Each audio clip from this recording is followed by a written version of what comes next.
to even make sense of what you're seeing.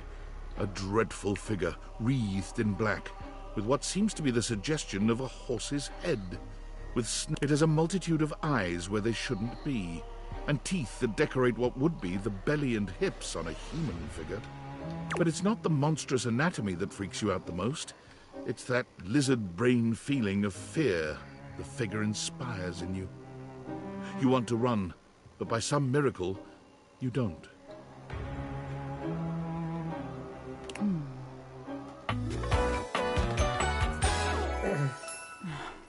Oh, it's a nightmare. That's stupid. There's something crawling up your leg. What? Don't you feel it? You know it's there. A fly, maybe. Or something else. Something a little more malevolent. A little more vicious. Crawling up your leg. Aren't you going to do something about it? Ah, that's right. You can't move. Now there's another on your arm, and another on your shoulder. Dozens of little prickles across your skin. The prickles turn into punctures. The picture of poison pervading the parts of you you keep under the covers. There's an itch by your mouth as one pries open your lips, scurrying down from your cheek. So many little legs. Spiders. Or maybe ticks. Another crawls across the curve of your ear, and you hear it. The scuttling, the buzzing, the sound of your flesh being devoured in a million nanoscopic parts. Whatever they are, they're eating you alive.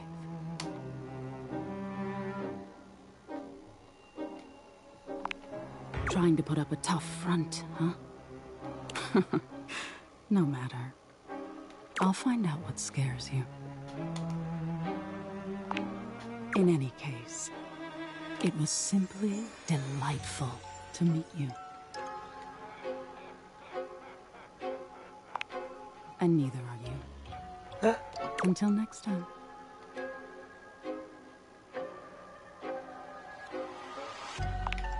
You'll see me sooner or later, but if you want it to happen sooner, they say coffee at midnight is a good way to invite the darkness in.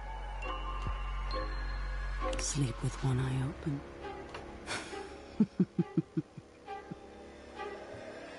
She fades into nothingness, with one last creepy laugh.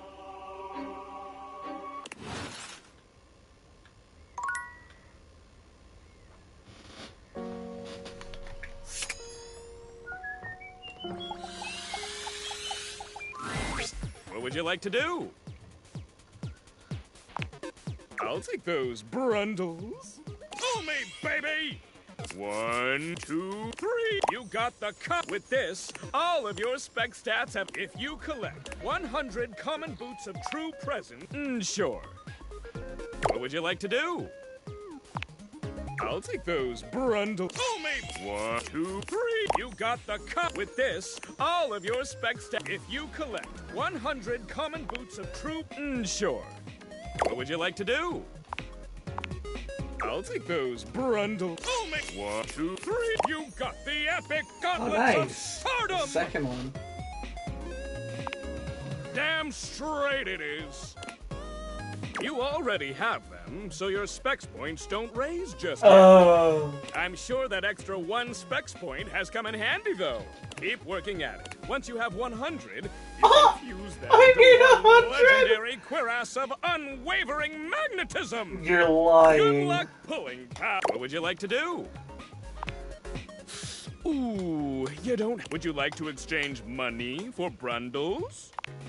Let's get you over to the brundle. Oi, hello, I'm the brund. Would you like to exchange cash for brundles? How much? It's 10 money for 6 brund. Oh, terribly sorry. You seem to be out. It's dangerous to spend all your coin on pulling. Trust me. Don't do that. For God's sakes, no! this conversation. Oh.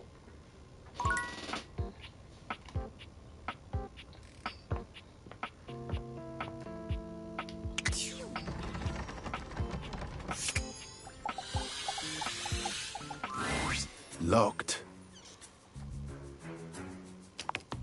I don't know.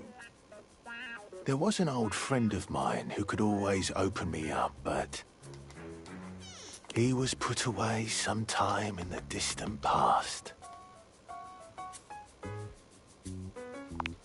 I can feel his energy distantly. Perhaps directly below me, 2 floors down. No basement.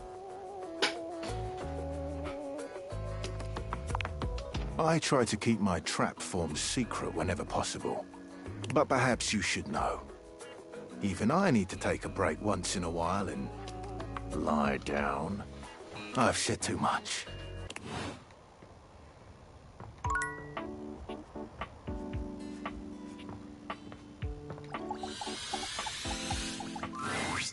Hey there, lover. Oh God, it sounds so weird outside of my head. Just pretend I never said it.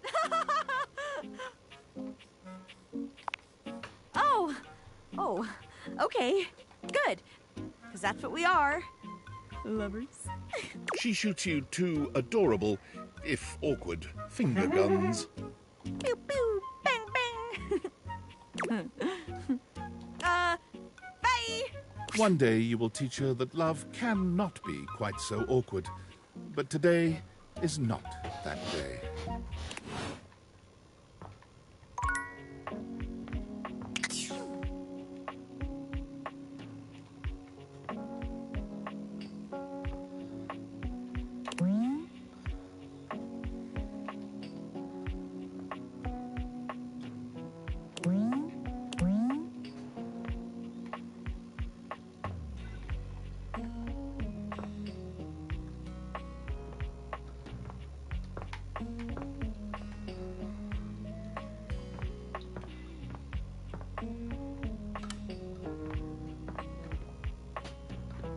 Wanna go to the basement.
The first word that comes to mind when you see the large cowboy standing before you is solid. This guy is big, and he looks built to last. You might be intimidated were it not for the kind expression on his face and the sweet way he doffs his hat at you. No one's ever asked you this, but if you had been asked to imagine what your table might look like as a human, you think this would be pretty close. We've known each other for a real long time now, but we ain't ever been properly introduced. So, first things first, name's Abel, and I'm your table. And second, Abel the that is table. one fantastic red shirt you got on. Howdy.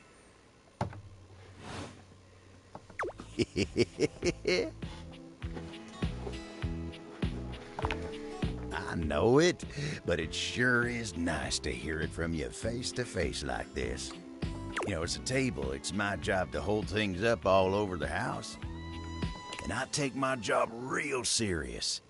So, If you're here talking to me now, you must need something more than just my support. And if there's one thing Abel's gonna do, it's make sure everyone in this house has what they need. So, what can I do you for? There's gotta be something.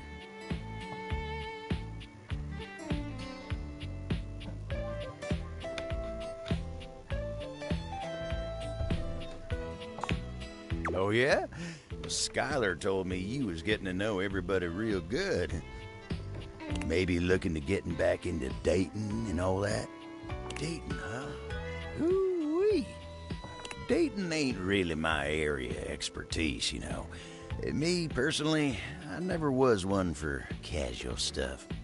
If you're looking for someone who knows people, though, you might want to talk to Kopi. You'll find her nearby.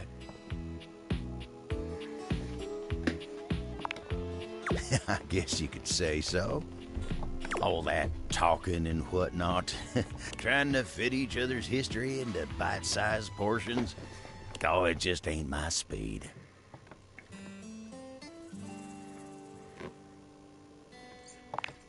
Well, I'm just glad I ain't the only one who feels a little left behind by the whole thing. But don't you worry. Kopi will get you on the right path. Wenda, tell her I say hey when you see her. You take care now.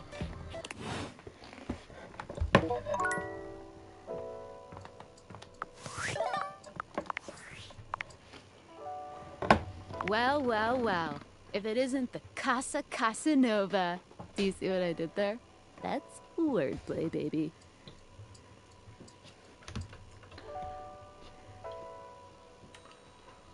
Oh, someone's feeling spicy. Dating your furniture really got you confident, huh? You're out here dating all these appliances and shit. But, like, why? Not why are you dating them, like, why is this happening now? To you.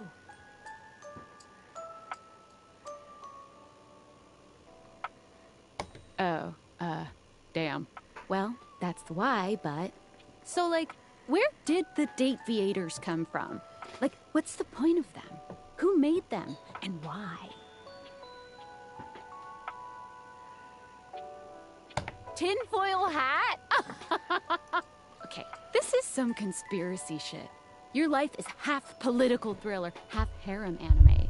So, like, did you find out what your purpose is or whatever? Are you a top secret operative in the furniture dating war? Are you collecting data on people in love with their shower?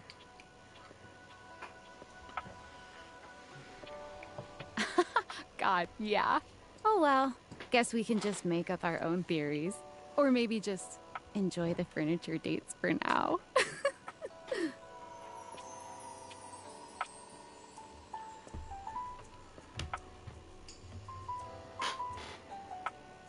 Like what? Oh, like actually doing kisses IRL? I can't take you seriously. Well, this has been fun, but I have a meeting in 3 minutes, and I really want coffee first. So, gotta go fast. Bye.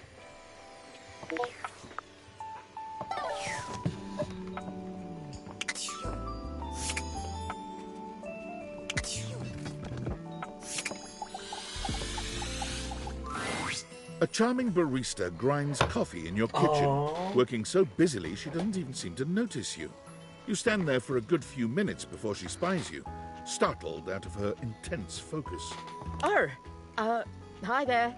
Welcome to Roofbox, the home of all your coffee needs. I'm Kopi, happy to help. Yo! I did not... Dude, it's a double whammy. I didn't... One, Abel told me to go to you, and two, Nightmare told me to go to you. G'day.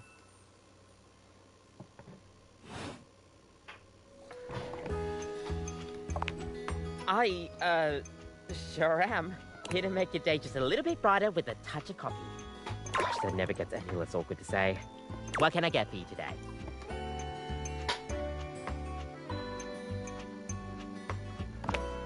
Okay, no problem.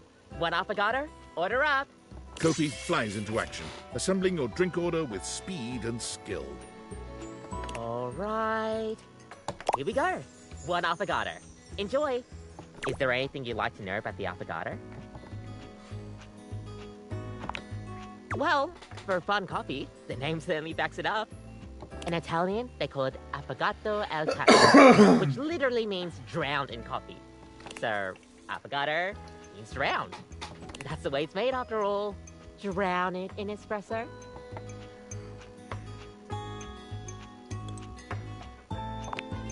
Don't get lost in it.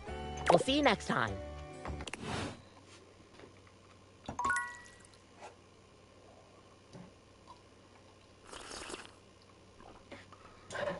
Oh? Cutscene?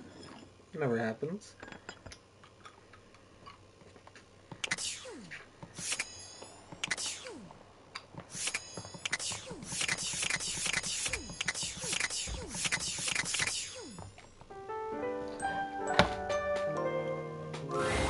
Your room is dark and cold, and though you may have gone to sleep alone, you can feel someone else here. Nightmare looms over the edge of your bed, at once friendly and disquieting.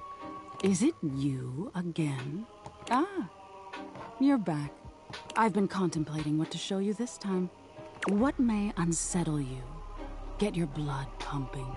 This time I think maybe you're speaking in front of an audience.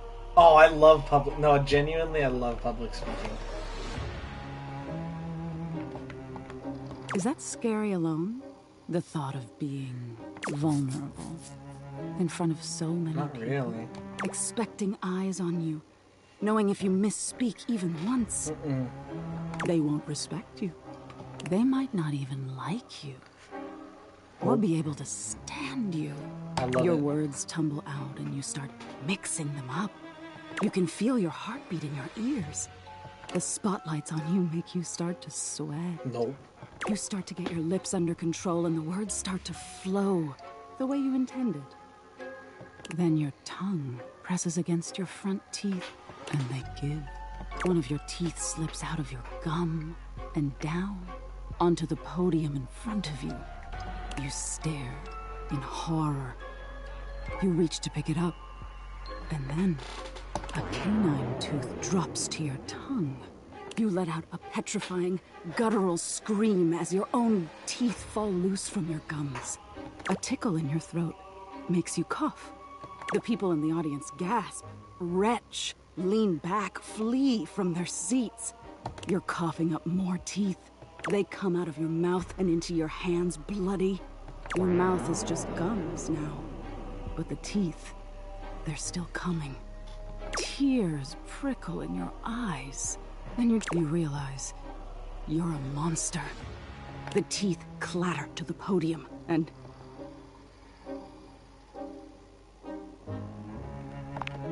Tisk tisk. So defensive. What are you hiding from? Is that so? Why don't you tell me what really scares you? There must be something you're hiding away. Something a little deeper. A tad more frightening than bugs and blood and teeth.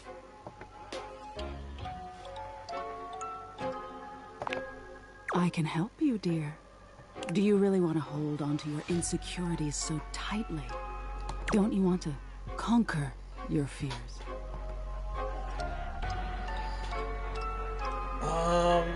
Ooh, these are good.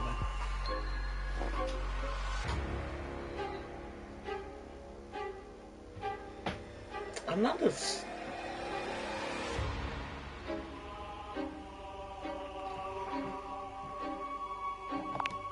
Interesting. We've all lost someone, haven't we? But for you, it's not losing the person. It's being left that's terrifying. Nightmare takes a few steps back, beginning to fade away as the room grows lighter. It must be getting close to sunrise. Thank you for being honest with me. I will have to think about your answer. Good night.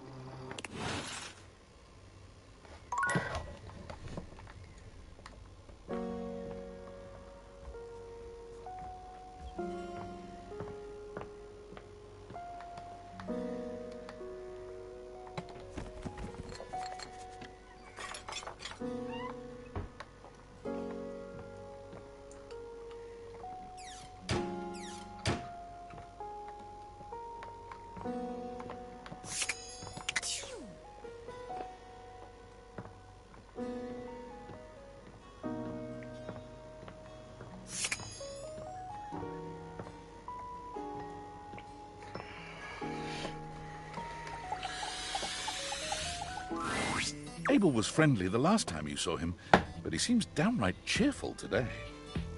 He's whistling when you walk up on him, though he stops when he sees you, greeting you with a broad grin. Oh, hey yourself, Sunshine.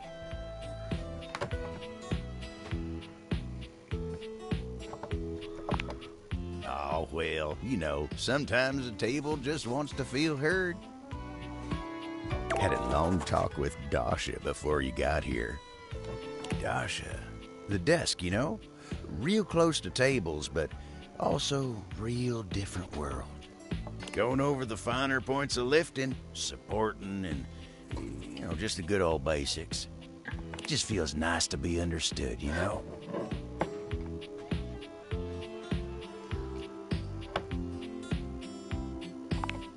It is, ain't it?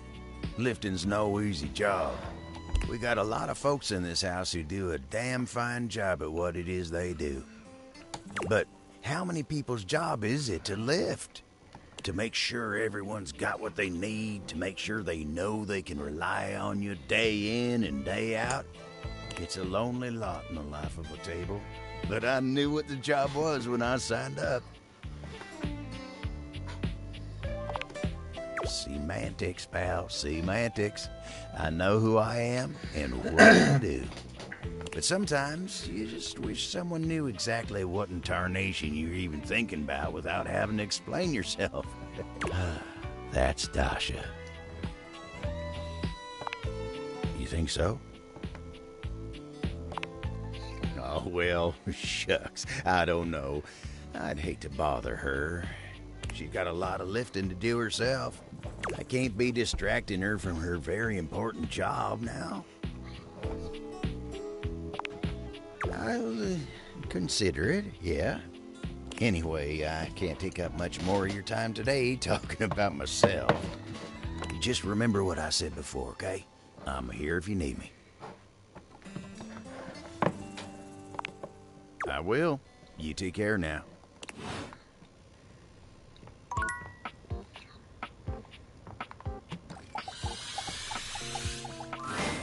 The most expensive character in the game blocks your path. It's Lucinda Lavish, beaming. I'm all yours.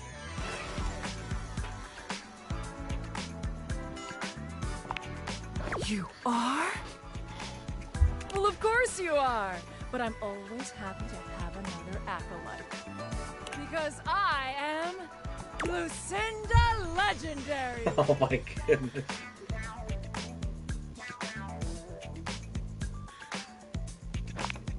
Hello, I don't. This time, I wanted to show you that unequivocally I am the best. Let's bring up some contestants. There's this one, and this thing. Oh, who are you? I haven't met him yet. And who could forget this piece of shit? I did. I don't know who that is. These hopefuls have all been competing for your love. But in the end, there has to be one winner. Uh-huh.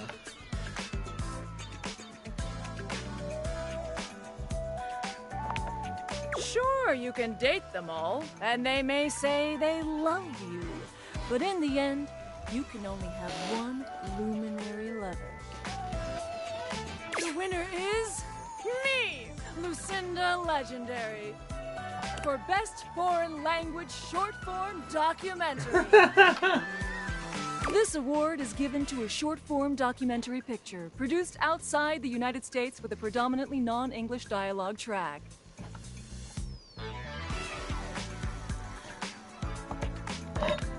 It was an honor to be nominated, too. Hopefully you enjoyed my enlightening discussions. The next time I see you, I hope you pick the right choice. But for now, I'll reward you with this. Oh my lord. Ciao.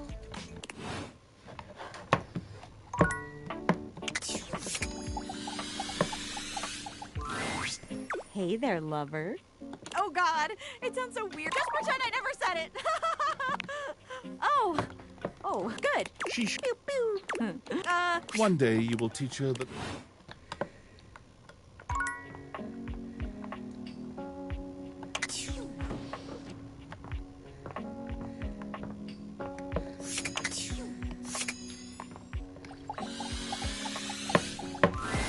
A charming, well-dressed duo stand with their backs to you, peering through the curtains and pointing at something outside that you can't see. They seem quite absorbed in their own conversation. Look over there. Look at that. Across the street. What are we looking at? What do you see, Rod? I see a dog. I see a car that could use a wash.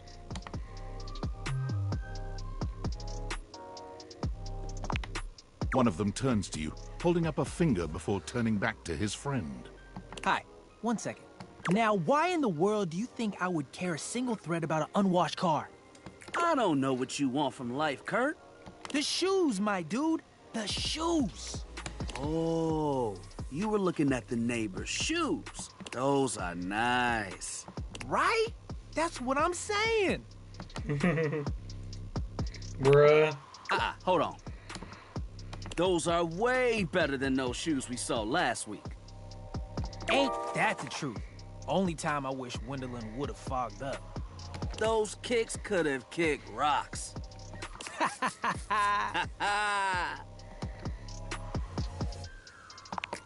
What was that about? Rod, don't be so rude. I'm just giving what I was receiving. You'll have to excuse Rod.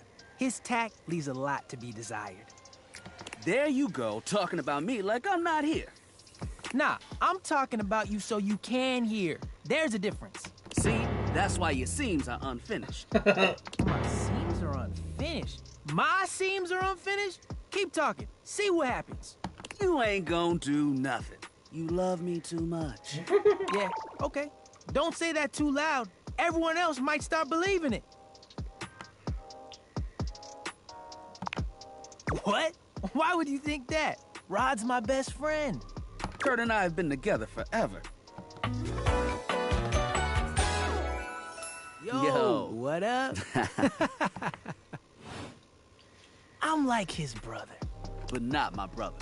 If we were related, you might actually be polished. We both know you wouldn't look good unless you were next to me. Who told you that lie? Say, who do you think looks better? Me or this delusional drape I call my friend? Unironically, probably Rod, but I like Kurt's voice more. That's what I'm saying. You think I'm cute? You hear that, Kurt? You hear what they said? Yes. I'm the cute one. I stay shy. They didn't say all that. I bet they're just being nice. You should take notes. Why? So I can school you later? Okay. I walked right into that one.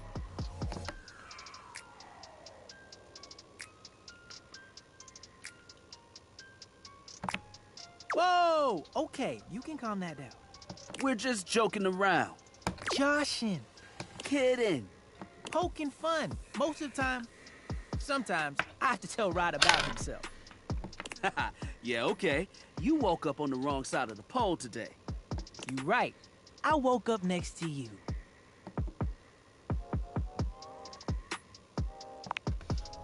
Yeah, that hit hard. Good job. That's what I get for messing with the King of Shade. That's right. I'll take my crown any day now. Being shady isn't always a bad thing. Oh, to the contrary. I'm shady all the time to Kurt. Why? Because I love him. I guess you could say that. Yeah. But we have rules. Oh, yeah. You must throw shade appropriately. There are 5 rules to throwing shade. First off, you have to know the person. Sure, you can be shady to folks you don't know, but that is just me. Wait, we made fun of the new mail carrier just the other day. That's because they were wearing that uniform with open-toed sandals. With socks. Oh yeah, they asked for that one. This rule is one of those, do as we say, Not as we do things. Unless we ask you to do it with us, at which point you better come correct. Which brings us to rule number 2. If the roast ain't hot, you're toast. The shade is all about the laugh at the end. Maybe even a strong guffaw. A guffaw? Are you a cartoon dog person? 'Cause if not, I best not hear a single guffaw out of you, Rod. Keep your aim true. Never bring in secondary parties. Others shouldn't be collateral damage because you decided to mix patterns and it turned out unfortunate. I tried to throw shade on Kurt's mom once. Mrs. Chiffon has never done anything and she will not be brought into this foolishness. Okay. Rule 4. Read their body language as you read them down. Everyone has their line and their limit. Don't be so caught up in the goofs that you step on that line. It's easy to be on a roll and run right over your friend. Which is why rule number 1 is important. If you don't know them, you don't know it might actually make them upset. Right, like I don't talk about Rod's crush on the blinds at the last house. Dude, not cool. Sorry, I was just giving an example.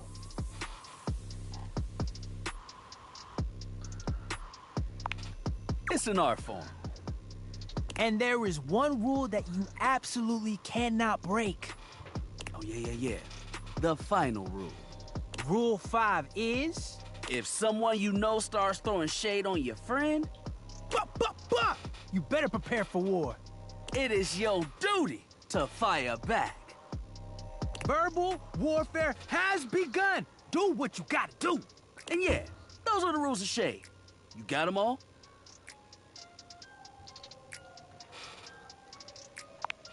Okay, confident. I like that in a person. If they breathe, Kurt likes them. You act like you're the one to talk. The tree outside sways, and you think it's flirting with you.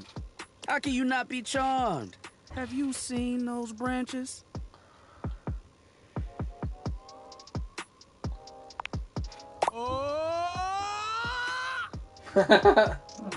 Alright now, calm down. They said the grass. The grass, Rod! Oh, you can guffaw, but I can't? Okay, fair. But damn, they got you. You right. That was a good one. You catch on quick. Yo, Rod, that fashion student is getting off the bus. Ooh, what are they wearing? I'm not sure, but it is fly as hell. We've got some people watching to do. Swing on by soon. But come holler at us at different places. Each window has a new thing to throw shade on. Variety is the spice of life, baby. Bring your jokes. We like to keep it lively here.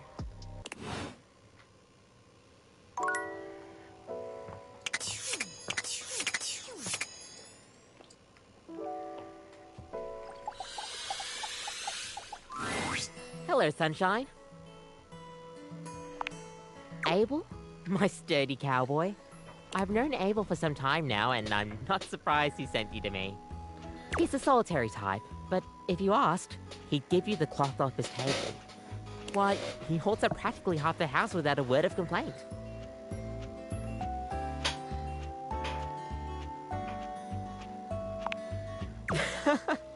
Yes, he would dodge that question. I think the most important thing to know about Abel is that he's not quiet out of any kind of shyness. That's just how he is. If there's nothing to say, he's content to share in your company. Everyone likes coffee, darling. I'll pour you a cup of his favorite. It's an Ethiopian Sidama Adi that tastes like strawberries, served black and hot. Oh, it is. With the coffee in hand, you take your leave.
One moment you're looking at your old sports equipment, and the next you're looking at a gorgeous, muscled man dressed in various pieces of sports equipment that once belonged to a far more optimistic version of yourself.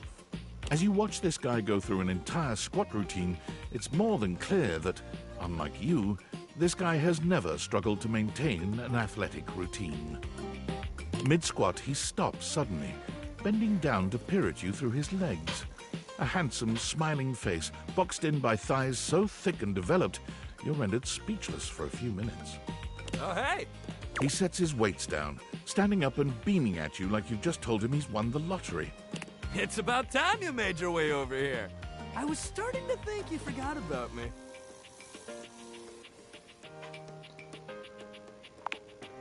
Hey, you don't gotta explain yourself to me. But since it's been so long, let's just start over. The lights dim, and a spotlight appears from... you're not quite sure where, really. Ladies and gentlemen, now entering the stadium, the king of the ring, the Duke of Dunk, the jack of all trades, master of fun, Mr. Duncan Dunk Shadowcat! Oh, hell yeah! Hey, thank you. He goes through a few poses that really make his abundant muscles pop, looking at you with the grin of a confident athlete. Oh, thank you. Don't worry about remembering all those names. That's just stuff that makes me sound cool when I hit the court, or the field, or wherever I'm playing. Doug is just fine for pals.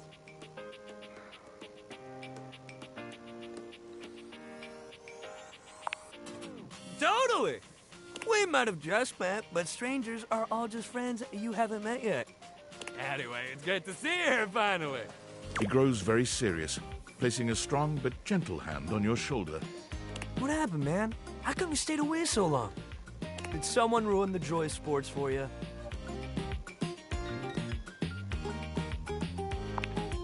Ah, man, I get that. Life is so much sometimes, but you gotta make time for yourself, too. Dunk gives your shoulder one final little squeeze, and then he's slapping you on the back so enthusiastically you nearly collapse.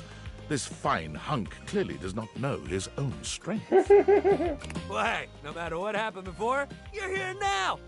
Your inner athlete said, let's get it, baby! And who are we to say no to your inner athlete? Sometimes it be like that, buddy. When the ball's in your court, you don't have time to waste thinking about what you're gonna do. You gotta assess the situation and pass the ball or take the shot, baby. You gotta move! We just gotta get you into the flow. But I wanna make sure you're ready for it. After all, working out without a proper warm-up is a great way to get a nasty injury. So you come back here when you're ready to get into it. Meet me by the weight rack, all right? Bring your positive attitude. We're gonna have fun!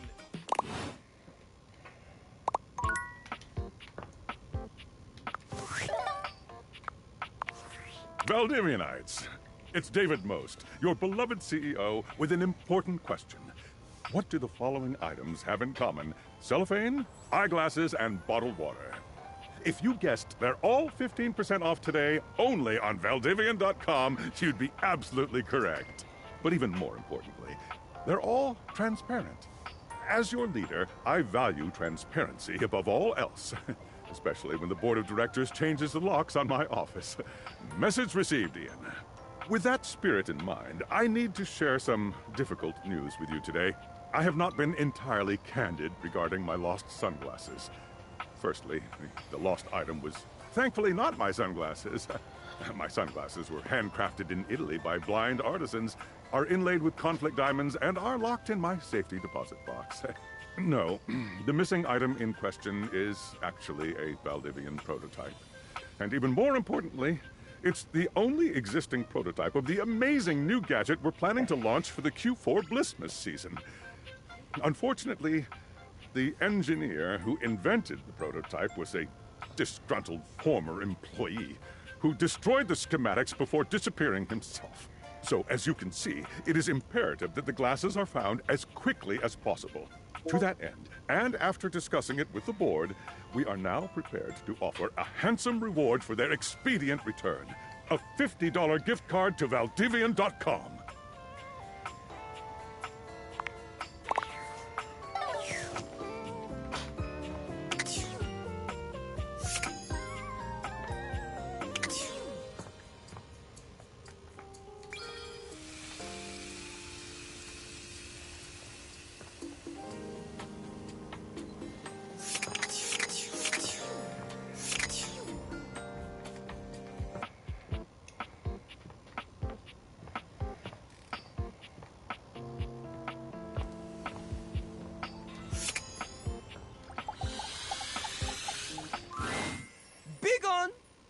If you can't understand Jean-Louis rhythm and rhyme, then he shouldn't have bothered or given his time.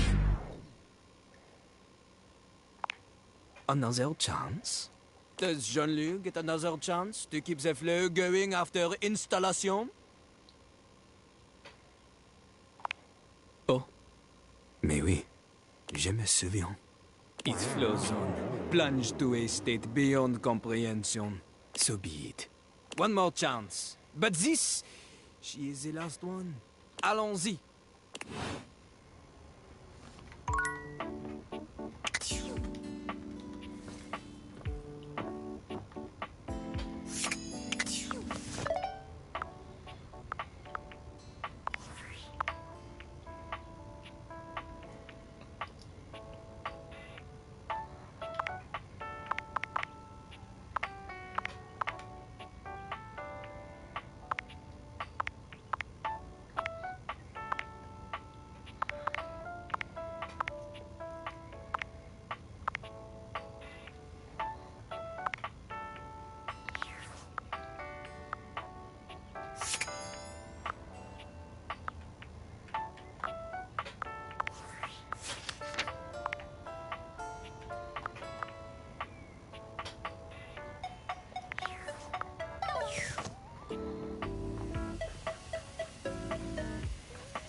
The game console turns on. Team 17, Sassy Chap Games, Moonsurgents, Risk. Here you are once again, back where you started, with your beautiful companion urging you to make a decision. She looks at you just the same way she did the last time, with a strange familiarity, but still not quite recognizing who you truly are. You're here. I didn't think you'd make it back.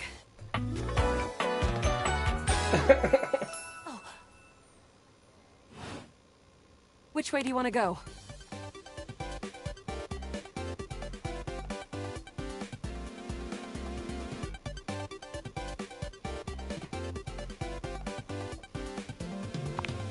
Of course we've met. We've been about 17 hours into this quest line.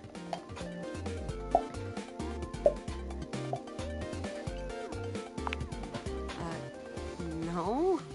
I would definitely remember something like that. I've got quest updates and relationship statuses in my Statadex anyway. Statadex? And I don't see anything about an actual connection we've had aside from mission partners in here.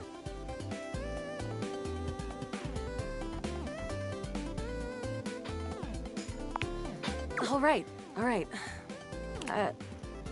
I'm familiar with the trope, okay? When I was little, I thought up a secret password that only a time traveler would be able to tell me. Password for me is Blinkenberries. Just give that to me next time you see me, and I promise I'll believe whatever crap you hash at me. Now let's get back to blasting. Oh, you just equipped my Zauer rifle, which means that you're thinking of unloading a whole lot of Zaker charges on these scroufs out here. What are we gonna do?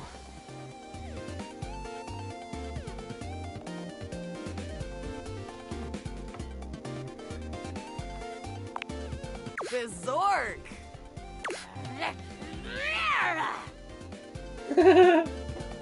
Eat Saker, worm!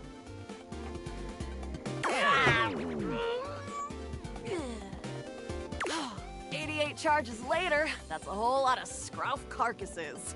Nice haul. That ought to teach Celine and her goons. We're near the compound of the Upholders. They'll have assassin class Upholders, as well as surveillance class. We'll have to sneak our way in, and probably start dispatching them with utmost violence. You up for it?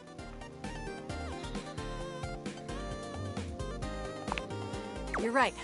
I'll put on my +5 shadow suit. It'll help us get through the sensors in there. Upholder tech is nasty. I found an entrance on the dark side. Should be an easy way in if we just follow the marker on the map.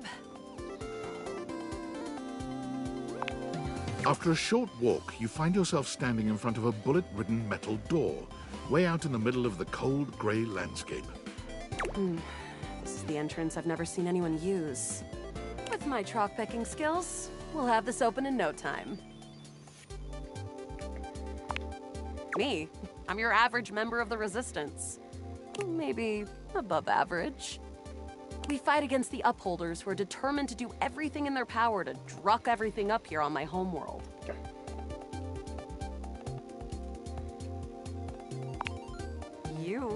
I always thought of you as a companion. Someone who followed me around and gave me advice. Cute, but expendable. Luna picks the lock, allowing you to peer inside. You can see hallways filled with shining electronic doors off into the distance. Here we go. Upholder Central inside. I'm seeing Grunt class Upholders, who shouldn't be too bad. There will be Surveillance class 2, which can sound the alarm.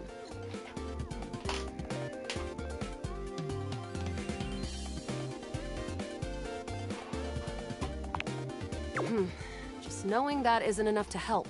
They've got ultra tech that renders them invisible to all senses. Can't believe that's our fate. How do you suggest we do this? That makes sense. With the shadow suit, there's no way they'll hear us coming. Using all your available grace and patience, you and Luna slowly make your way down the corridors. Close behind me, Yael. You drift past both Grunt and Surveillance Upholders with ease. Good choice on the stealth. I usually prefer the part where we... There you are. Oh no! Assassin! From your stealthy vantage point, you can get a vague sense of what's happening. A vast laser juts out from some sort of holographic human from down the end of the corridor. The light engulfs Luna and renders her immobile. Bravely, you take Luna's frozen body and crash through the remainder of the hallway. Once she is removed from the power of the strange weapon, she hangs limply in your arms for a moment, enjoying the ride. Oh, guess I don't have to whisper anymore. You run further through the maze-like compound and finally make it to an empty office. Krah. We lost a lot of gear there in the Trist battle, but at least we still have enough health to get us through to the end. We're getting close. You wanna press on, or should we take a crafting break? We have a chance to use what's left in our inventory to make something that will help us in the fight. All right, we can craft something. This thing can take anything we've got and transform it into anything we don't.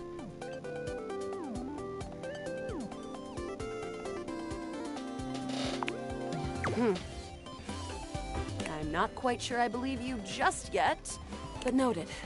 I'm prepared for anything. You and Luna make your way through the final threshold and stop. Oh no. The horror of it all. The way opens up into a large regolith cavern. Mining constructs mingle with moon rocks as the terminus of the station is reached. But perched high on the crane next to a large glowing blue crack in the regolith was a well-outfitted spacer who looked just like Luna. You came just in time for the festivities to begin.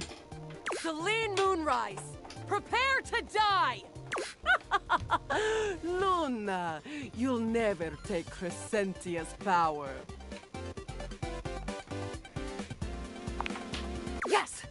What's wrong with me? The glowing crack seems to swell. Keep charge, bitch!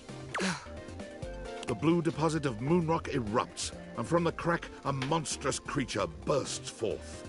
Crescentia! Go! Ah!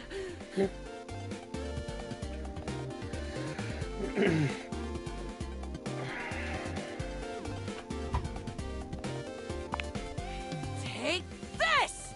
Luna throws an elemental grenade that blasts Crescentia's scaly hide. The battle is fierce, but ultimately Crescentia and Celine fall to the ground, presumably dead. Wow! Did that without even a single save. Great job, Guile. I couldn't have done it without you.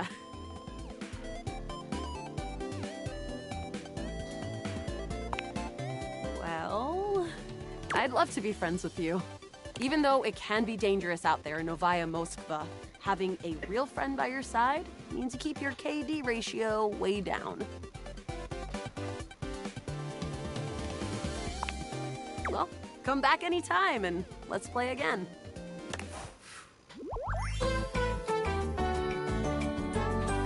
My friend, this time for good.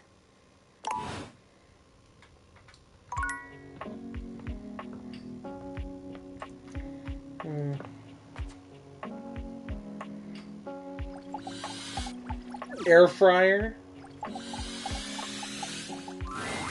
As you walk into the kitchen, you're overwhelmed by a strange feeling.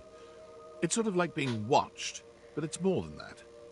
You feel as if you're being evaluated, scrutinized by a presence that isn't all that impressed by what it sees. It doesn't take you long to pinpoint the source of that feeling. A cleric of some kind dressed in black and grey robes, with a coil of sorts atop his otherwise bald head. He's handsome in a sterile and intimidating sort of way, but you can't even imagine this guy dating anyone. He's just so severe. Friar Arrow. Okay, that one's good. You reek.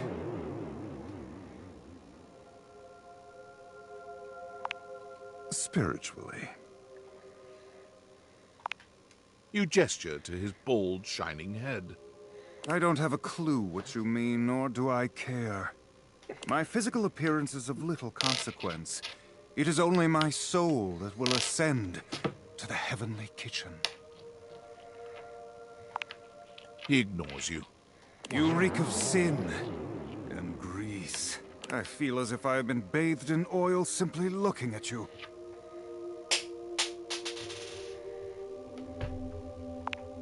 This goes far beyond what you've eaten today, sinner. Sinner. Your soul is tainted from years of blasphemy. I am Friar Errol, founder of the First Church of Convection. I am the steward of the road to the heavenly kitchen. I am a holy vessel for culinary, and I am your salvation, sinner. If you would but take my hand.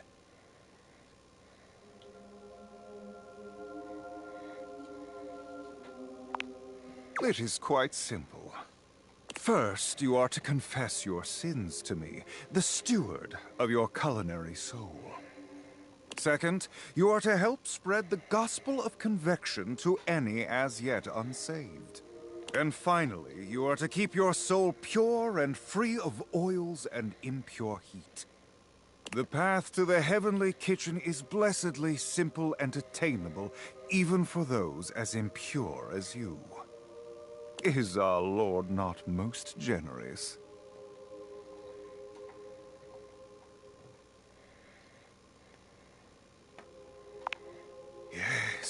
Yes, that's it. Praise him. Tell me, do you wish to repent for your culinary sins here and now? I am ready, willing, and able to grant you absolution. You need only unburden yourself. For I have food sin. Speak, my child. What is it you wish to confess? I had McDonald's yesterday.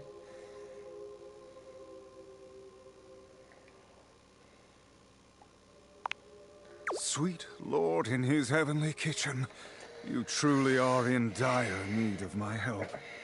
There is much to teach you. I have duties I must tend to for now, but I will explain to you another time. He's really funny. Now go, and beware the temptations of the stove, oven, microwave, and toaster. False methods all.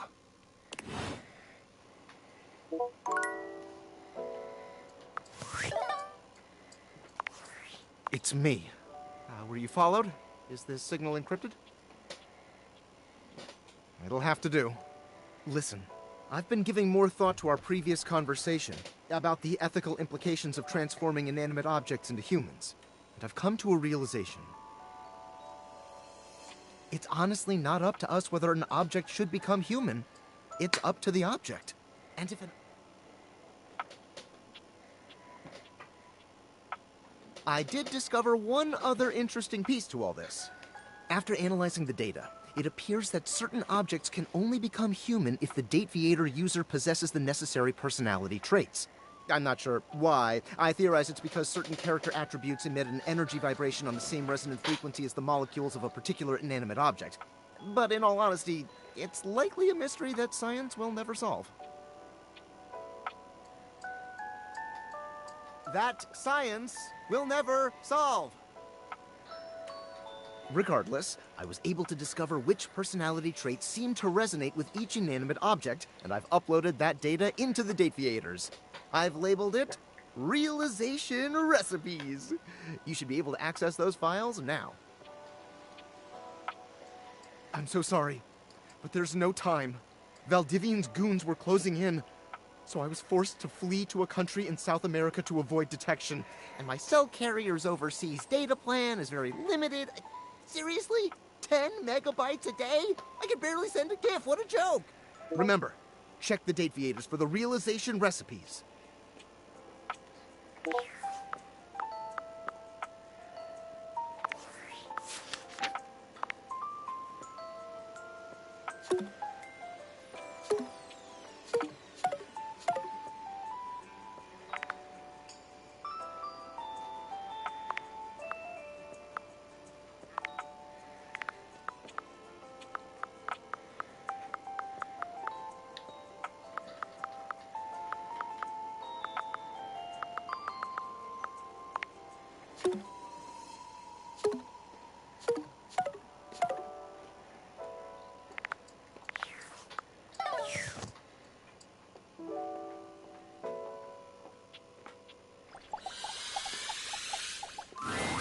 Welcome to Roofbox, the home for all your coffee needs. Kopi gives you an awkward smile, fidgeting with her coffee implements. She keeps looking at you as though she was searching for something. Oh, well, it's, nice to see you too. You're, that's right. Kopi snaps her fingers, realization striking. We had a little chat last time, didn't we? Well, thanks for coming back. I do appreciate your patronage. We actually have a new drink added to the menu since the last time you came in. So, what can I get for you today? Right. Just, remember that the Irish coffee is going to be a little different. Make sure you can take your alcohol. Kopi makes a lovely cup of coffee in her expert way, topping it off with a generous pour of cream. You could smell the alcohol even before she hands it to you. And there we are. Enjoy. Is there anything you'd like to know about the Irish coffee?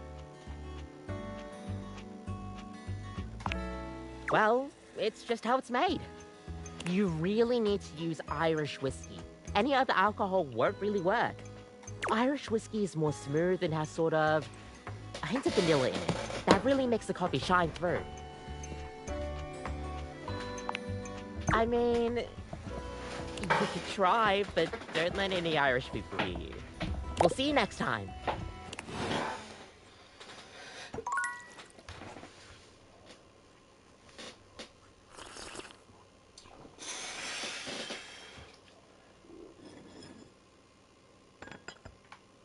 Oh.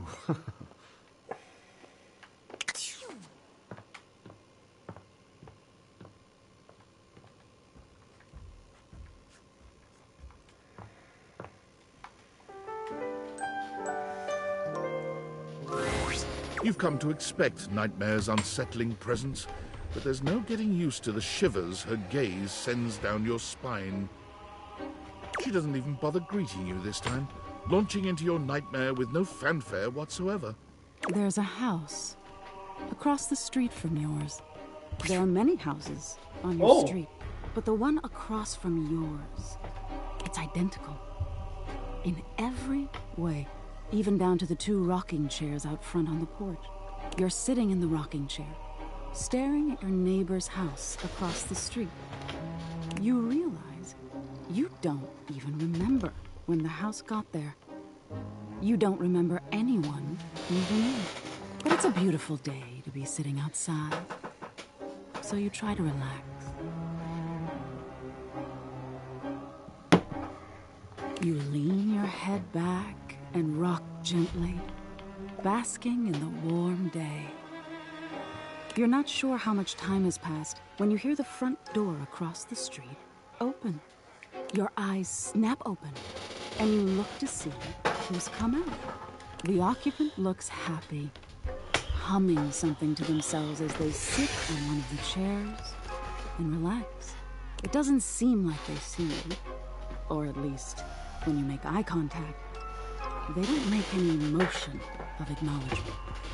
You're even more confused than you were before because the resident of the house across the street is you. What? Hey, who are you? You call out to them, hoping to get some answers. They don't respond. You stand and lean on the railing that wraps around the porch. You don't take your eyes off your doppelganger. Out of the corner of your eye, you see people walking in the middle of the street. There's 2 of them, too, identical in every way. They're walking together in perfect, synchronized stride until they diverge. One walks across the street to your neighbor, and one walks up your walkway. They seem warm, comforting. They point to the rocking chair next to yours. Can I sit with you? They ask. I've been walking so long. You think for a moment before answering. Are you going to stay? You ask. Or will you leave? They seem confused by your question. I'll leave eventually, but this is where I want to be now. I really need a rest, they answer. You shake your head and wave dismissively. If you're going to leave, then leave, you grumble, sitting back in your chair. They look disappointed by this, but do as you ask. And leave. You see them walk down the street the way they came. You look back at your neighbor across the street and see they're sitting next to the stranger who walked up to them. They sit and chat, laughing and giggling, occasionally glancing towards your house, but always returning back to each other. You feel anger start to burn in your chest. You try to soothe yourself by knowing their stranger will leave. They won't always have something you don't. You'll end up the smart one, the one left with a heart intact. As you watch them, they start to change. All of a sudden, they look older. Gray starts to come through their hair, and crow's feet appear by their eyes as they laugh and hold each other's hands. Oh no. You look down at your own hands, seeing your own skin.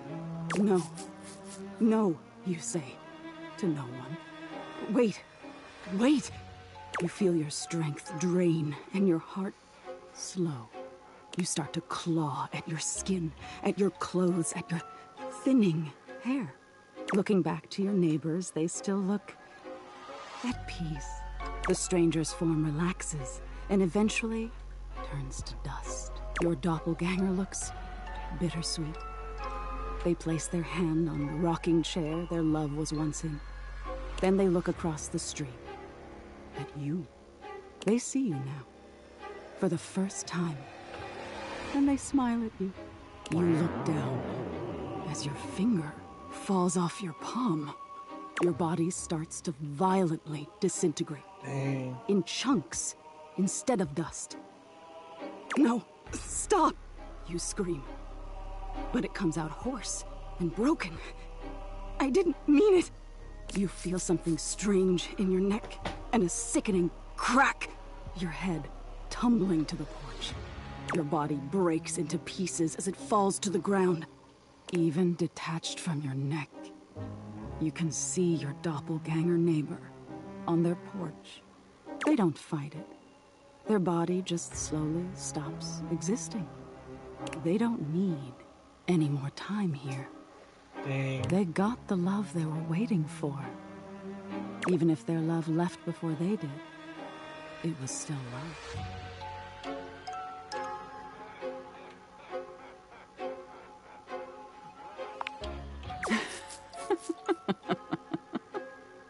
I'm sorry, my dear. Why do you think I wanted to show you this? That's true, but what do you think this teaches you?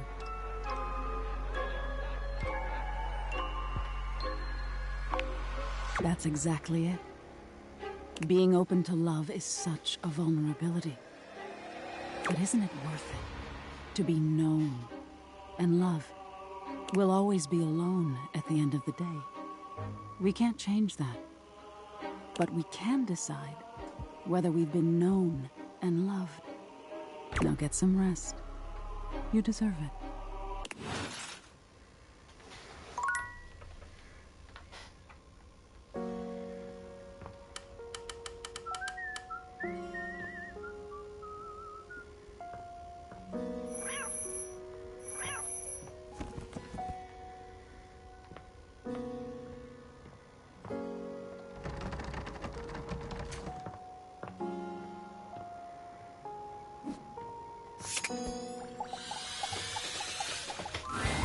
A well-muscled athlete stands before you, shifting restlessly from one foot to the other. There's a strange air of anxiety to her, despite the broad smile plastered on her face. She seems a little too happy to see you. Hey, what's up, pal? How are you? Hell yeah, Brosa Phoenix, that's what I'm trying to hear. Oh, I can't believe we're, like, actually talking now, pal. You've walked past me 1,000 times and never even looked at me, but that's totally okay. After all, I don't do this for the recognition. I'm just a humble shelf trying to grab life by the horns. Gotta carpe that diem, if you know what I'm saying. Oh, Drywall! I almost forgot to tell you my name.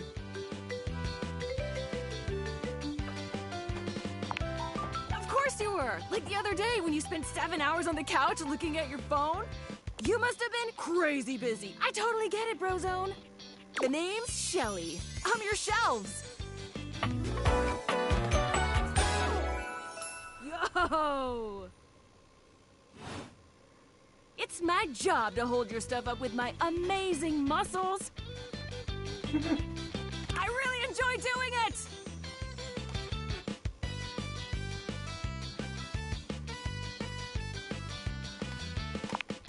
Do you not believe me? It's just my entire purpose. I love it, I promise. Anyway, it's really great to hear from you.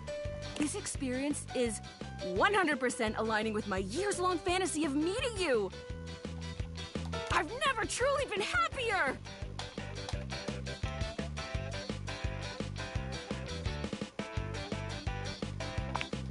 Oh my gosh, no, never, not you. This is going really great, actually! Not a disaster! I'm just gonna go for a completely unrelated reason. Later, doodly-doo!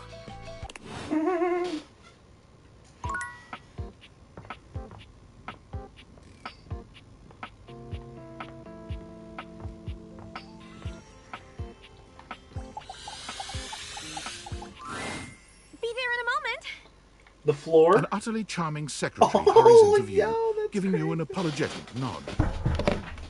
Wait, you're cute. Hello there. What can I do for you? Her greeting is cut short, as she seems to recognize you mid-sentence. Oh! Oh, my goodness gracious! gracious, it's the human! Whoa. Florence. Well, I wasn't expecting you today. Oh, golly, I must look an absolute mess. You must be here for Mayor Celia. Me? Oh, I'm nobody. Nobody at all. Just Mayor Celia's assistant. I do odd jobs here and there. File papers and licking stamps.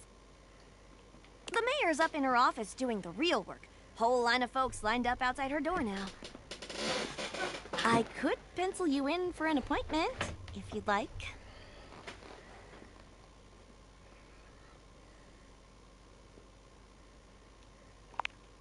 Oh, well... She twirls a strand of dark hair around her finger, blushing sweetly. Would you care for some tea while you wait? Perfect timing. Just so happens I've got a kettle all nice and ready. How do you take it? Oh, that's my favorite too. I think I'll pour myself a cup while I'm at it. Florence stumbles, pitching forward onto her hands and knees. The tea spills all over the floor, though thankfully the cup doesn't shatter. Oh, no. Gosh, that just spilled everywhere. Right on the carpet of my good jacket. Oh, that's gonna sting. I'm so sorry, dear. I need to dab this out with a towel right away. Would it be all right if you showed yourself up to the mayor's office? Just this once? Thank you so much, dear. Sorry again about the tea. Oh, please don't tell the mayor about this. There she is, the mayor herself. She simply radiates poise and power. She's an intimidating sort of beauty, but you find yourself intrigued to learn more about her. So, in summary? I just think if I could get a little more foot traffic around my bar, I'd get more business. Oh, Beverly, I understand your concerns. But what do you expect us to do, dear? We already put up posters and held fundraisers. We can't just move the fridge, stove, toilet, and everyone else out of the way to clear foot traffic every night. We could try that. Bev. Fine. Trust me, we're doing everything that we can. All right. But if nobody's in by next week, I'll be back. I'm sure you will, darling. Celia presses an intercom button on her desk. Florence, dearest, send the next one in. Yes, miss. Hi. Who are you? Hello, Mateo. What can I do for you today? That's a great question, actually. Now that I'm here, I can't even remember. Isn't it funny how that always happens? Oh, I right love when you you. need to think of something to say, your brain just sort of goes blank. You know what? It was probably nothing. I don't want to waste your time. I know how busy you are. I'll just see myself out. Mateo, come. Sit. Tell me what's bothering you. Right. It's just... Go on. It's Lux. They're kind of pulling cords around the house, refusing to pick up after themselves, keeping the whole bedroom up late with their streams. It's really been stressful for the inanimals. And I don't want to get anyone in trouble, but it's just been a lot, and... All right, Mateo, all right. Lux, you said. Yes, ma'am. I'll have someone take care of it. Thank you. Next. Who? The wall? Hello, Wallace, darling. That's so funny. Yes, I remember from last week. It's on the docket. Whoa! Think nothing of it. Next. Oh, it's you. I don't believe we've formally met. Mayor Celia. I'm also the president of the HOA. That's Home Objects Association.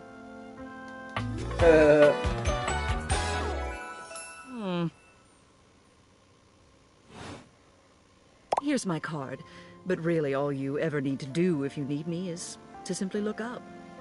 What can I do for you today?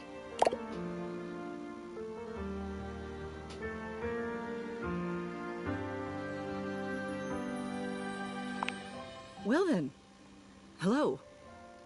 Meeting successful. Never a bad idea to make sure everybody knows your face. We're important here. Some sit back and wait for others to plan things. Others simply do them. You and I, we're doers.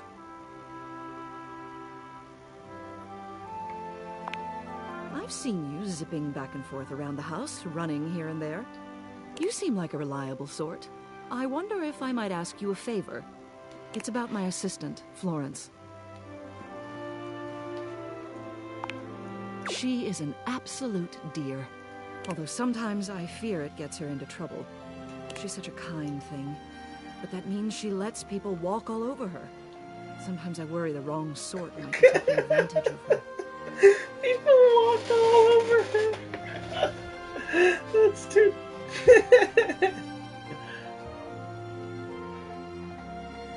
I've noticed that whenever we go to lunch together, she never seems to buy herself anything. What's more, I suspect she might be having financial issues. The office pays her well, of course. She's an invaluable assistant. I think it's possible someone might be fleecing her. I'd like to formally ask for your help. I may be her boss, but Florence would never give me a straight answer if she thought it might upset me. However, she's quite friendly with strangers. And technically speaking, as the owner of the house, you outrank me. Maybe you could get something out of her. What do you say? Would you do me a favor and look into this matter? Quietly? Thank you. I'll be waiting. Hopefully it's nothing. What else do you need?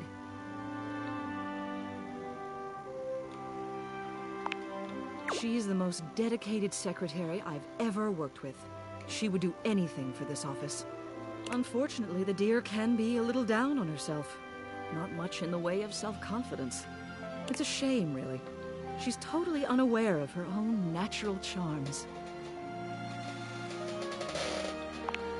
Of course.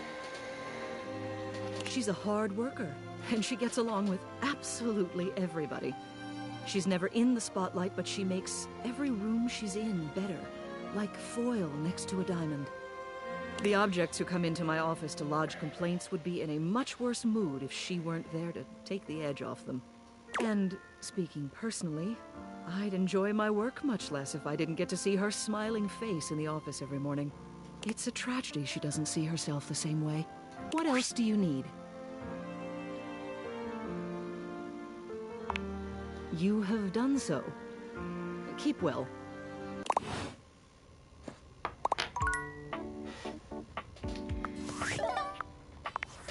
Attention, jackasses! It's been weeks already, and you're seriously telling me there's been absolutely no movement on this missing glasses issue? You know, maybe I haven't made myself crystal clear.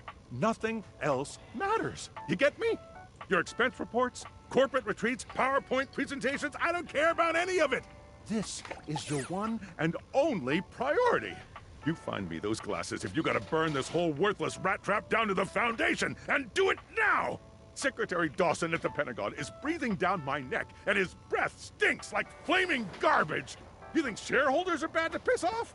You do not want to screw with the U.S. Department of Overseas Violence, get me? We're all gonna end up buried alive in some desert somewhere. Find me those glasses now! And who the hell came up with the 15% off transparent items promo? No consumer buys anything based off of how transparent it is. Find me whoever came up with that crap and fire them. David.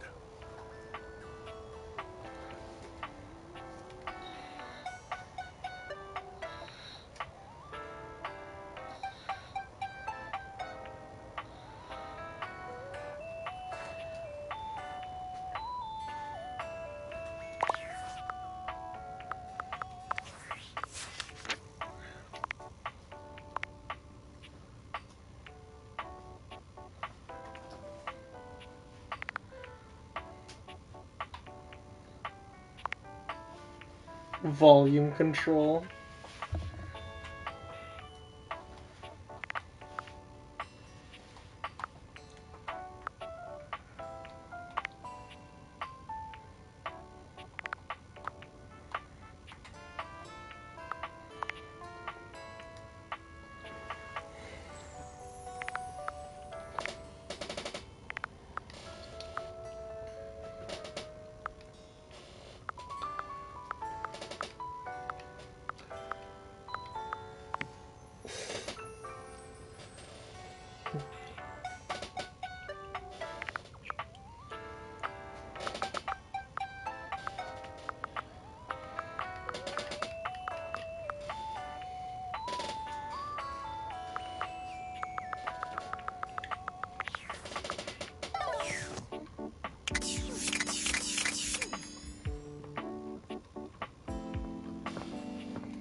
I'm so glad to see you again. You look lovely. I hope you don't mind. I took the trouble of ordering your tea for you. It's a jasmine green tea. From Kopi, of course. That's cute. Simple. I just pulled your old MyFace site and sorted through the archive posts until I found one where you listed a few teas you enjoyed. Then, I cross-referenced that with photos of you drinking various warm drinks and did some basic image enhancement on them to determine which exact brand appeared most regularly.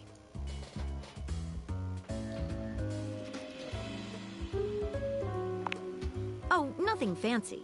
You know, frame averaging, Fourier analysis, deblur, color channel selection, that sort of thing.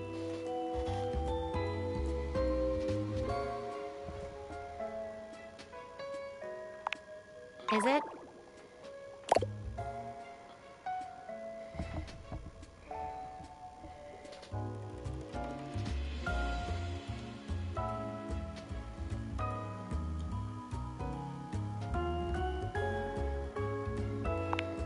I rarely let my glass down, as it were, so I apologize if I'm a little rusty.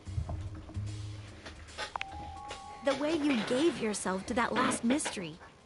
Dropped everything in order to help me solve it. Nobody has done that for me before. That's the most attractive thing you could have said to me.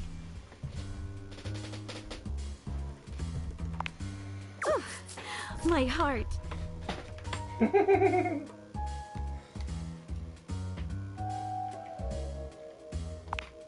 Maggie takes your hand in hers, holding it over her chest. Put your hand just here, below my lens. Do you feel how it's racing?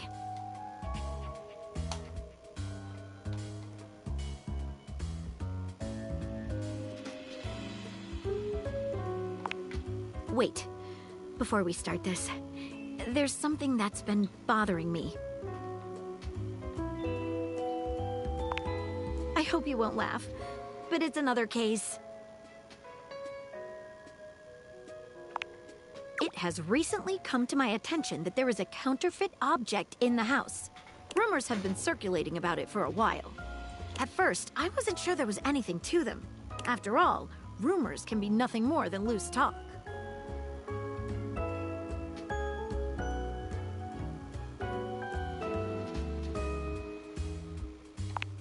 Exactly correct.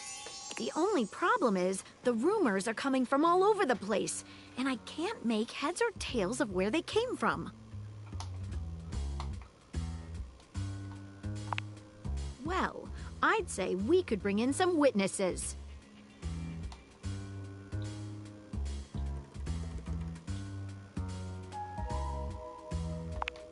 I should say so. Okay, so I've heard whisperings from Lux, Hoove, and Wallace.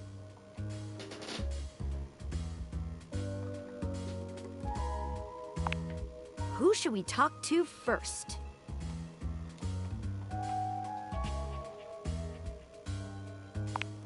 All right, when you get in touch, I'll meet you there.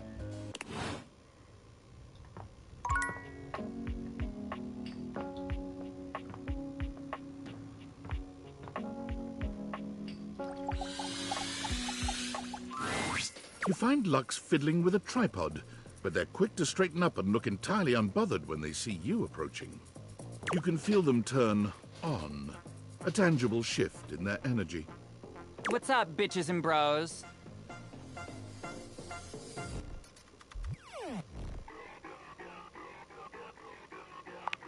Oh my god, seriously? I love that you're even asking me. I am so flattered. Let me just, like, hashtag gratitude that right now. Oh, MG, like, just give me a second, all right? I am just trying to give you a shout out. What's your handle? Okay, sue me, I forgot it. What do you even want from me?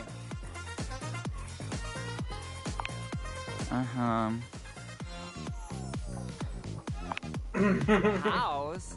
Item? About?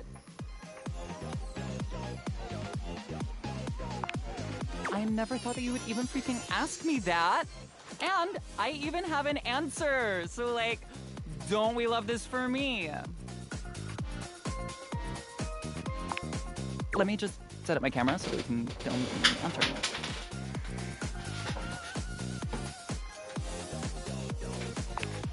Okay, so, like, I'm ready for my... Okay. Oh, hang on. Let me just do my hair. It needs to look like I spent $500 on it, but also like I spent $8 on it and got it done by my sister.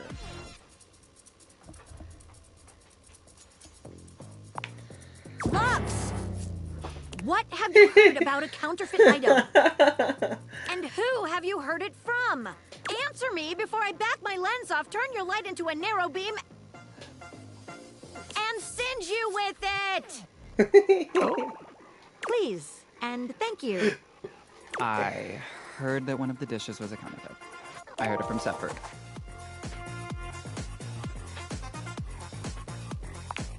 Thank you. Lux, get out of here. You leave Lux for now and continue the case at Maggie's usual place.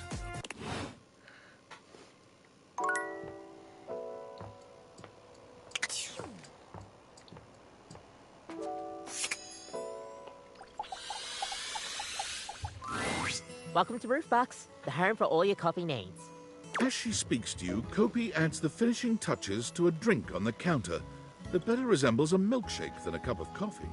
I'll be right with you. Just need to get these chocolate shavings. I don't really. This is a special order.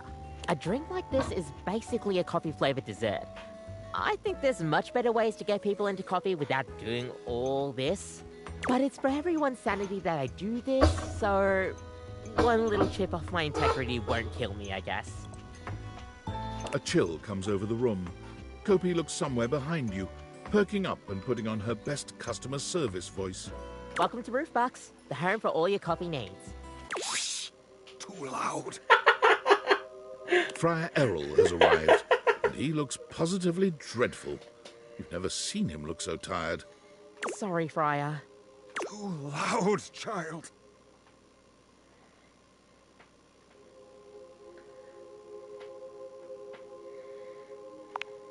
Nothing in this drink is fried, so no. I am a humble servant to our Lord of Convection, and I cannot do my best work until I am caffeinated. Coffee is not one of his creations, but his blessings can be found within it all the same. He reaches out to take the coffee from Kopi, inhaling its scent with a little groan before he takes a long drink. The friar has a whipped cream moustache that he doesn't seem to notice. Kopi raises her eyebrows at you, but says nothing. Kopi has been sworn to silence about my drink order, and now you will join her.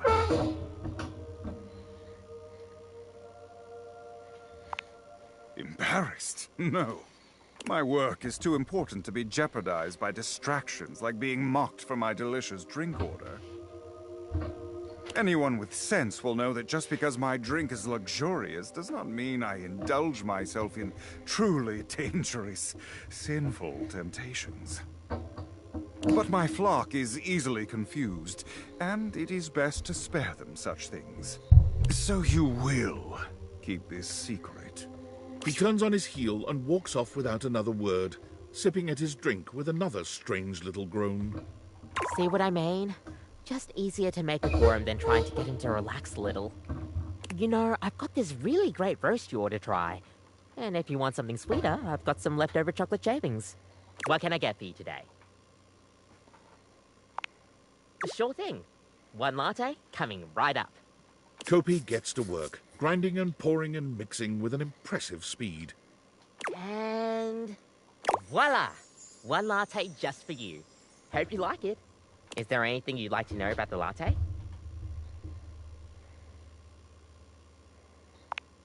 Oh gosh, where do I begin? There's all different kinds of patterns to choose from. Hearts, tulips, but probably one of the most essential patterns for any good barista to learn is the Rosetta pattern. It's supposed to be based off this plant, but I forgot the full name of it. That's probably it, yeah. We'll see you next time.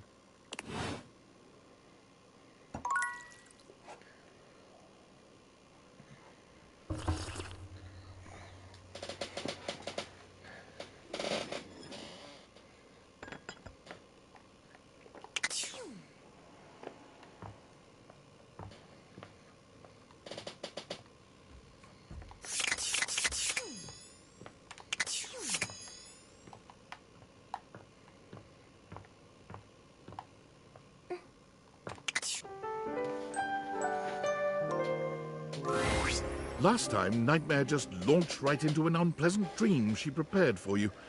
But for some reason tonight, she hesitates. Whatever the reason, this could be your opportunity to get to know her better, or perhaps to swing your dreams in a more pleasant direction. Oh, you want to talk to me?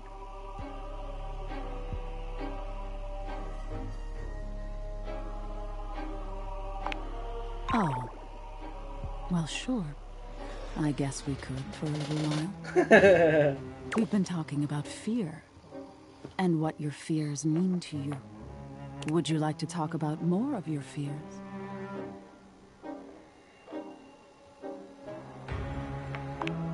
Me. This isn't about me. It's about you. Maybe we should just talk about things you want instead. Tell me your deepest desires. Dude.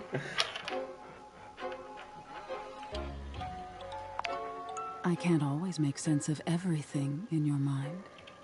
There's all sorts of things in your head, you know. And I can dig through them and try to make the best sense of it I can, but haven't you ever wondered why some of your dreams are so nonsensical? I can make anything scary. But the scariest dreams are the ones that stick with you when you wake. The ones that come from a place of true fear. Things that keep you up at night. So you telling me those things about your biggest fears, it was nice of you. You gave me the keys to really scare you. I guess. I'm not used to people playing along with me.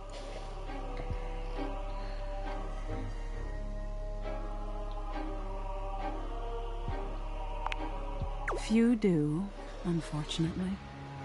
There's so much to be learned from nightmares. On an animalistic evolutionary level, some say nightmares are sort of like practice for life-threatening scenarios. Others say nightmares are just your brain sorting through stressful events from your day. All pretty useful things, in my opinion. And yet, despite all the scientific advances humanity has achieved, no one really knows that much about me at the end of the day. It's a little sad, isn't it?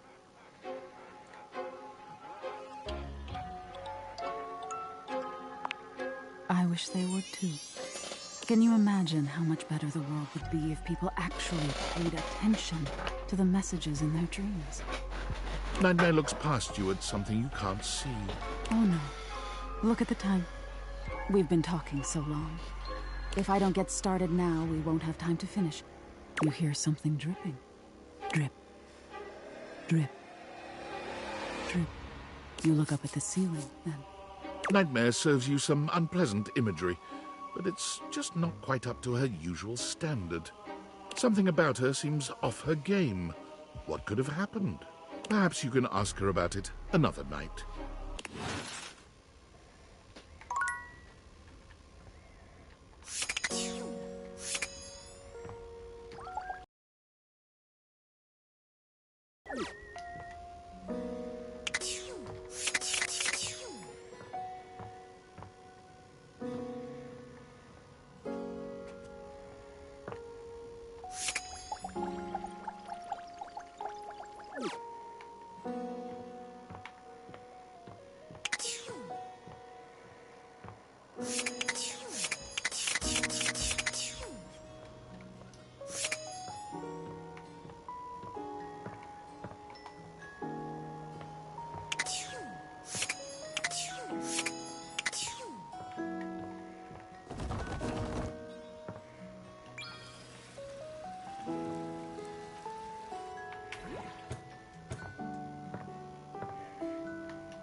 I'm SpongeBob. I'm SpongeBob.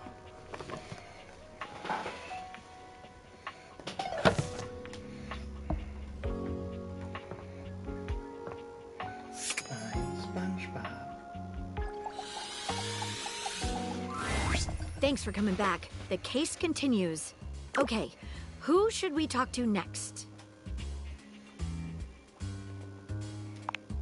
All right, when you get in touch, I'll meet you there. SpongeBob. I'm SpongeBob. I'm SpongeBob. I'm SpongeBob.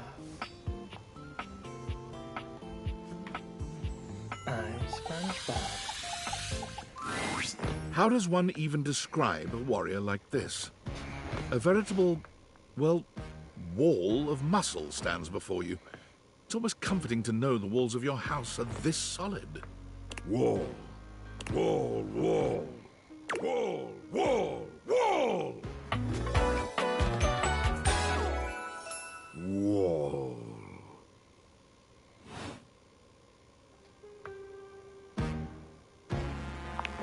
The warrior's eyes widen. He leans in closer, towering over you. Wall? He throws his head back in a belly laugh that echoes through the house. Wall! He beams at you, a flush spreading across his cheeks. I love you!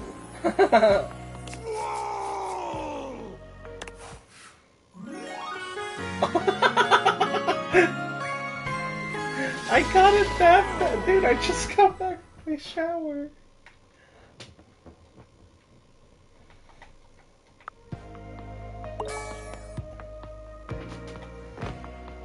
He, only just introduced himself to you, are now lovers.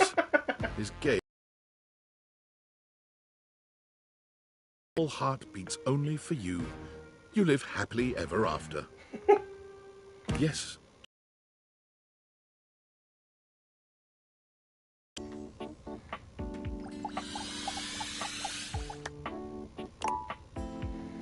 Thank you, Wallace.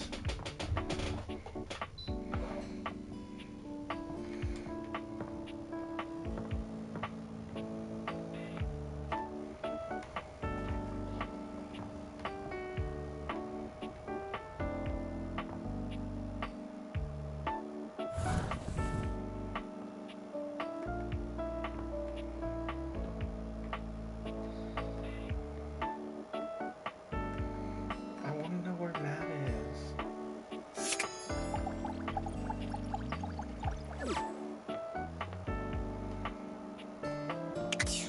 Where's Mateo?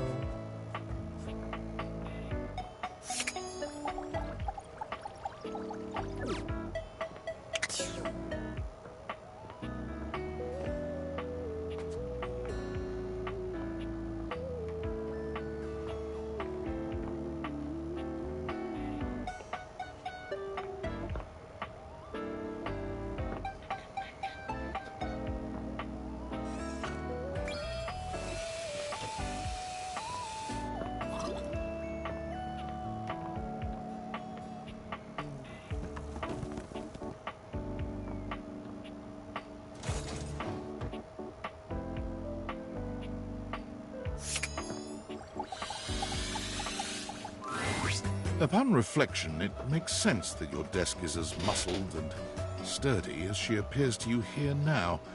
But you still can't say you were expecting all this. She looks like she could snap you in half with a pinky, but also like she gives the most incredible hugs imaginable. Aha! A stranger! I am Dasha, and you have quite the look on your face.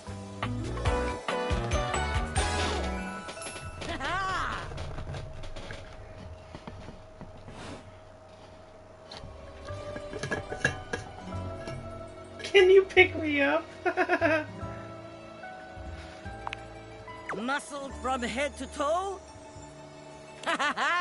You are not the only one to be left speechless by Dasha's muscles. Do not be so surprised. It is only natural. After all, holding so much on my shoulders day in and day out. My job demands muscular perfection. That's enough about me, though. Tell me about yourself. You have intent in your eyes. Have you come to ask me questions?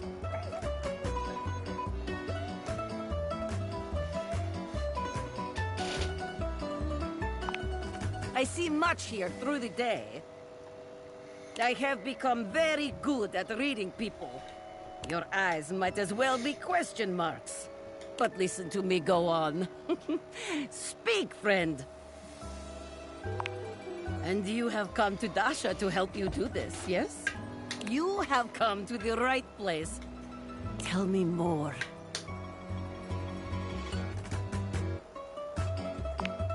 That is no problem. Inexperience has an easy solution.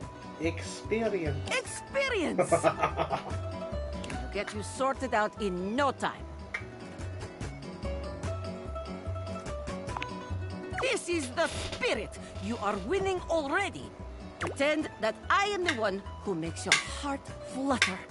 What would you say to me, I think I need to go to the bathroom. You are funny one. Great joker, you. Try again. Seriously this time, huh? We are only just meeting, my friend. It was very funny, really. But the time for joking is over now. Yipes. Okay. Perhaps there is too much pressure. Perhaps we must go back to basics. We are side by side at Tasteful Bar. I am just your type. You wish to impress me. How do you get my attention? Dude, no. I see you have excellent taste. There is truly nothing greater in life than the pursuit of gains. Here is my number, fellow muscle enthusiast. Now, the question is, will you know what to be doing with this number?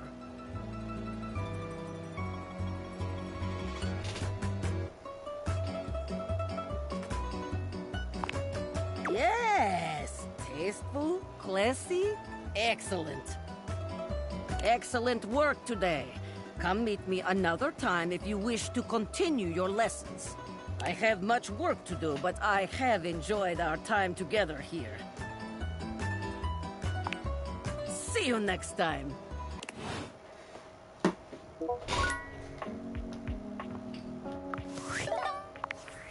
David is obviously becoming desperate. He doesn't do well under pressure. I'm worried his behavior will gradually become increasingly erratic until he crosses a line he can't come back from. You have no idea. I should never have put you in this situation. Naively, I believed as Valdivian's lowest paid employee, you would be safe. But it's become clear that as long as you possess the Dateviators, you'll be the target of David's wrath. Anyway, I have a solution. Use the realization recipes to bring Skylar to life. If Skylar becomes human, the Dateviators will instantly cease to operate. And if the Dateviators cease to operate, there will be absolutely no evidence implicating you in their theft. Realize...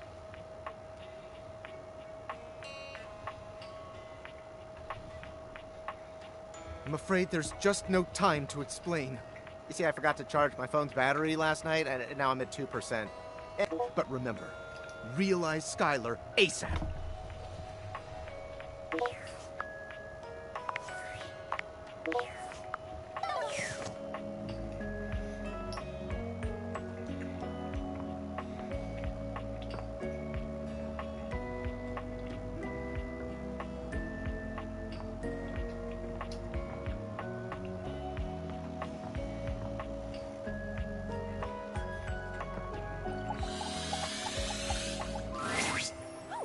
Again? I trust your meeting with the mayor went well?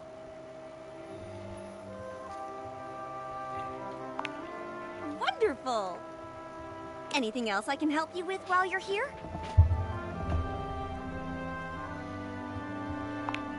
What? You want to know about me?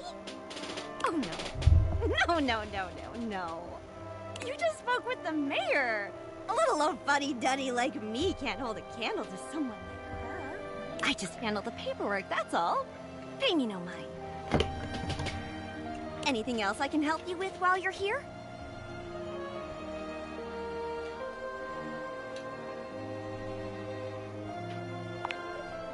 She's just incredible, isn't she? So tall and commanding. What I wouldn't give to be able to deal with people the way that she does. Some people think the mayor's cold-hearted, but I'll tell you what, there isn't a sweeter structure this side of the HOA.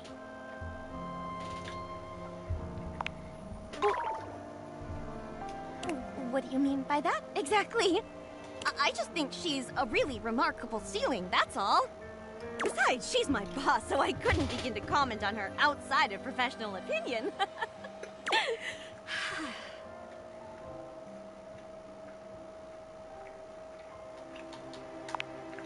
Oh, yep. Anything else I can help you with while you're here? Oh, bye-bye.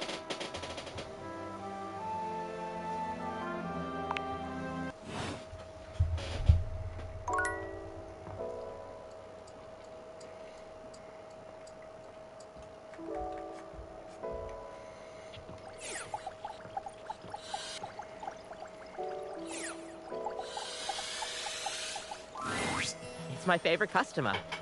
What can I get you? Right. Just, remember that the Irish coffee is going to be a little different. Make sure you can take your alcohol. Kopi makes a lovely cup of coffee in her expert way, topping it off with a generous pour of cream. You could smell the alcohol even before she hands it to you. And there we are. Enjoy. Is there anything you'd like to know about the Irish coffee? Yeah, it's more of a cocktail. You know how there's usually espresso martini at bars? The Irish coffee is kind of similar. You've got sugar and whiskey poured over black coffee, stir it up a little bit, and then pour some thick cream over it.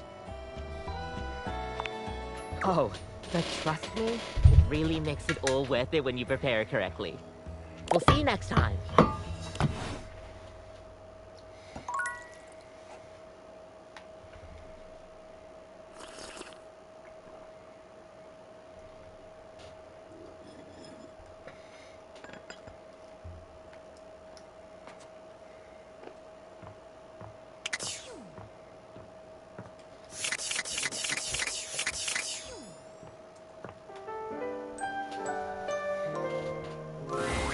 Nightmare comes to you at the usual time and place, but there's something strangely hesitant about her tonight.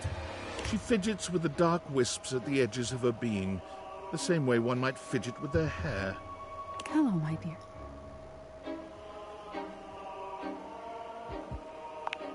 I'm fine.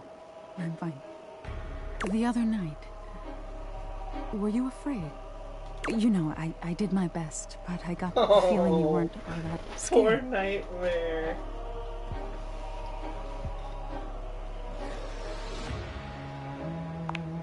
I knew it. I knew something was wrong. Nightmare sighs, her horrifying shoulders sagging visibly. You've never seen her look so out of sorts. I knew it. I knew better, but I did it anyway. I let you see more of myself than I intended. I'm losing some of my mystery. I'm losing my ability to frighten you.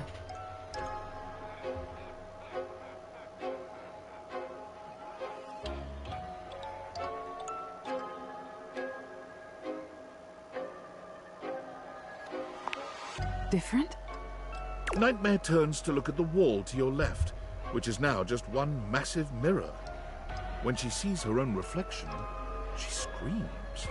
When did this happen? Oh no. No, no, no, no, no, no, no.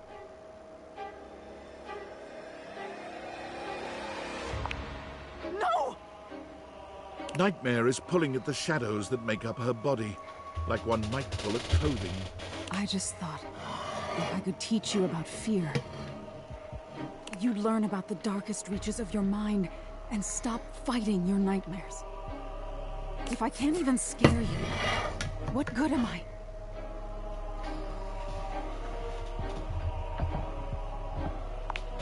It's my entire reason for existing. If I can't scare you, I'm nothing. You can fix this. You're going to be afraid of me. She rounds on you suddenly, pointing a finger at you and letting out an unearthly screech that raises goosebumps all over your body. But despite even that fairly decent effort, you can't help but feel unthreatened.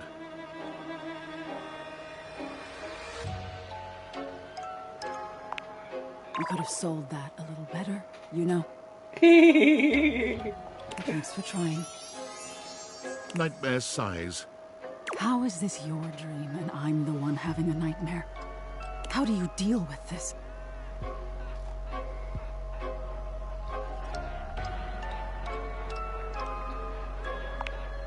This? What do you mean by this? Relationship? No, no, no, no, no. Wake up! Wake up! You wake up suddenly, sweaty and alone. Your heart races, but you're not afraid. Oh, I really like What is her. this feeling? I'm actually such a fan.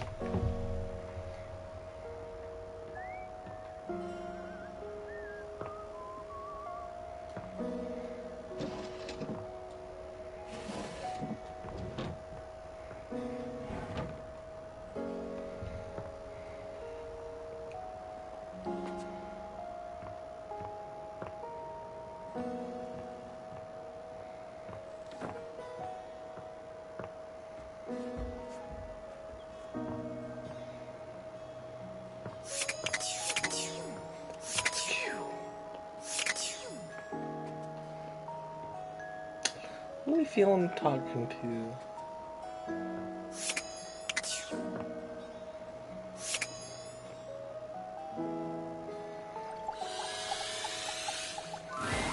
A bartender drums her fingers on the countertop. Her name's Bev, Really right? bored out of her mind.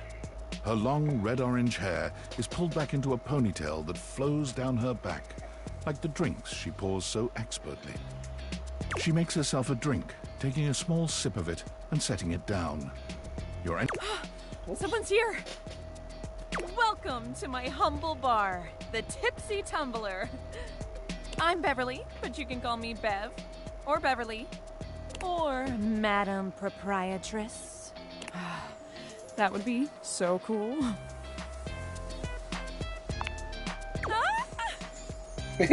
I'm the owner and bartender and janitor and stockroom attendant. Nice to meet you. What is that, like, top? Is that like a napkin? Hiya. Beverly squints at you, frowning as she seems to be considering something. And then she snaps, pointing at you. Wait, hold on. Oh my gosh, it's you. My proprietor. I can't believe I didn't recognize you. Ugh.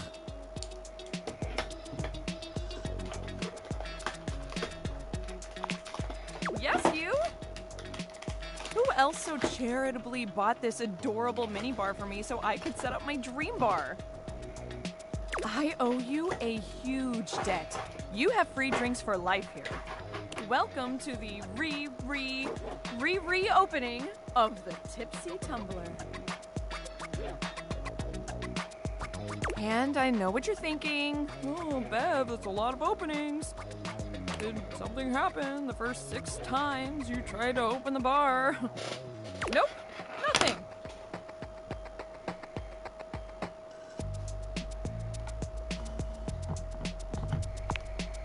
first... Oh, thank you. Second, great question. I wish I knew. I've lost an alarming amount of sleep trying to figure it out. So please don't leave. You are literally my first customer in... ever. Every time I thought you were finally going to invite people over, I'd polish the place up and prepare to be the best host I can be. But then each time you'd chicken out and spend yet another weekend all alone. I mean, why did you get a minibar if you weren't going to invite guests over?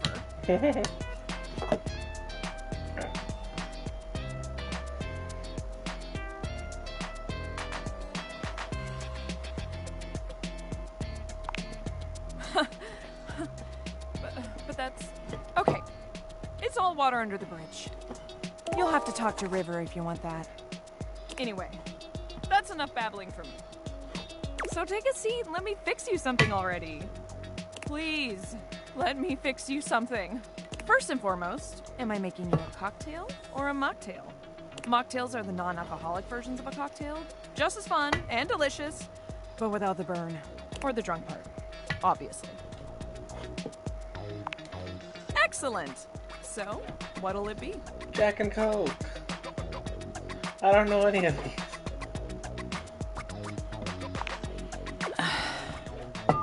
You know that drink takes 7 minutes for me to shake? I'm charging extra. Anyway, coming right up. 7 minutes later... Whew.